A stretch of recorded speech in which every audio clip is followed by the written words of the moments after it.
দেখো ওই hair extension হবে, হেয়ার এক্সটেনশন একদম ন্যাচারাল হেয়ার, নর্মাল হেয়ার। দেখো প্রসেস করা এই হেয়ারটায়, মানে বোটক্স করা হেয়ারটা।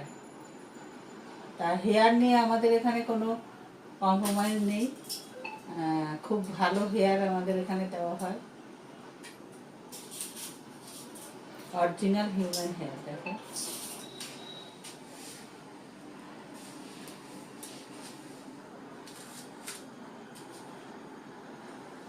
এতটা লং হবে।